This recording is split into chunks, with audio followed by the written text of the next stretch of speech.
Combined পরীক্ষা পদ্ধতি বাতিল সহ 9 দফা দাবিতে একাডেমিক কার্যক্রম ভবনের যে শাটডাউন করে তারা বিভিন্ন কর্মসূচি পালন করছে ফরিদপুরের ইঞ্জিনিয়ারিং কলেজের শিক্ষার্থীরা। আজ দুপুর 12টার দিকে একাডেমিক ভবন এবং প্রশাসনিক ভবন সহ বিভিন্ন ভবনে কিন্তু তারা তালা মেরে দেয় এবং তাদের যে একাডেমিক কার্যক্রম এবং প্রশাসনিক কার্যক্রম সম্পূর্ণ বন্ধ করে দেওয়া হয়েছে। তাদের দাবি যে এই কম্বাইন্ড পদ্ধতিতে পড়ালেখা করে পরীক্ষা দেওয়াতে তারা নানা সমস্যার মধ্য দিয়ে তাদের পড়তে হচ্ছে এবং যে প্রশ্ন আসছে সেই প্রশ্নে উত্তর দিতে গিয়ে পরীক্ষায় কিন্তু তাদের খুব সমস্যায় পড়তে হচ্ছে এবং রেজাল্ট কিন্তু তাদের ভালো হচ্ছে না। 2016-17 শিক্ষাবর্ষে এই পদ্ধতি চালু করা হয় এবং এরপর থেকেই কিন্তু শিক্ষার্থীরা নানা ধরনের আন্দোলন করে আসছিল। 3 কলেজের যে কম্বাইন্ড প্রশ্ন পদ্ধতি হয়, যেমন এফএসি, যে আমাদের টিচাররা যে কোশ্চেন করে, তো ওনারা হচ্ছে এক জিনিস পড়ায়, একটা চ্যাপ্টার পড়ায়, ওই চ্যাপ্টার অনুযায়ী উনি কোশ্চেন করে এবং 7টা সেটের ভিতরে 3 সেট ওনারা কোশ্চেন করে আর 4 সেট বা 3 সেট হচ্ছে অন্য কলেজে কোশ্চেন করে। তো ওরা কি পড়াচ্ছে বা কি স্টাইলে পড়াচ্ছে ওই বিষয়ে আমরা জানি না।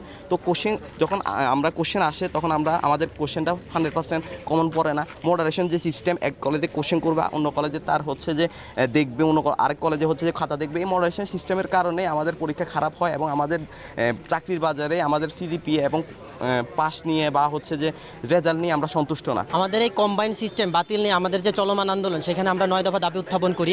এই 9 দফা উত্থাপনে আমরা দাবির ডিন ম্যামের দৃষ্টি আকর্ষণ করছি আমাদের এই দাবি যেন অনীতিবিলম্ব মেনে নিয়ে আমাদেরকে একটা শিক্ষা পরিবেশ দান করে।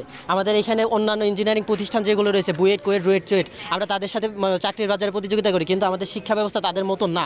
আমরা বরাবর ইঞ্জিনিয়ারিং কলেজগুলো অবহেলিত। একাডেমিক এবং প্রশাসনিক বিল্ডিং আছে, ইতিমধ্যে আমরা শাটডাউন ঘোষণা করে সেখানে তালা দিয়েছি। এটা হচ্ছে আমাদের একদম সুষ্ঠু একটা আন্দোলন। আমরা সবার মতন তথাকথিতভাবে কোনো রাস্তায় গিয়ে কোনো ব্লকেট দিয়ে আমরা কোনো আন্দোলন করতেছি না। আমরা চাই যে এটা আমাদের যে অন্তর্বর্তী সরকার আছে তিনি এটা ভালো চোখে দেখবেন এবং ভালোভাবে নেবেন। আমরা চাই না যে অসুস্থভাবে কোনো আন্দোলন আমরা গড়ে তুলি এবং আমাদের কম্বাইন্ড সিস্টেম অতি দ্রুত যেন এটা সংস্কার হয়ে যায়। সম্প্রতি ময়মনসিংহ ইঞ্জিনিয়ারিং কলেজের কম্পিউটার সায়েন্স অ্যান্ড ইঞ্জিনিয়ারিং বিভাগের শিক্ষার্থী ধ্রুবজিৎ কর্মকার, তিনি পরীক্ষার হল থেকে বেরিয়ে আত্মহত্যা করেন এবং আত্মহত্যার আগে সুইসাইড নোটে তিনি এই বর্তমান শিক্ষা ব্যবস্থাকে দায়ী করে বিভিন্ন কথা তিনি লিখে যান এবং এরপর থেকেই কিন্তু এই ইঞ্জিনিয়ারিং কলেজের যে শিক্ষার্থীরা তারা কিন্তু এই বিষয়গুলো নিয়ে কিন্তু তারা আন্দোলনে নেমেছে এবং আজকে কিন্তু সম্পূর্ণ শাটডাউন ঘোষণা করেছে এবং বিভিন্ন ভবনে কিন্তু তারা তালা লাগিয়ে দিয়েছে।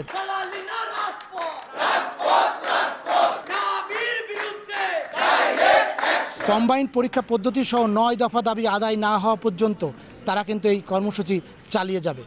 শিকদার সজল, সময় সংবাদ, ফরিদপুর।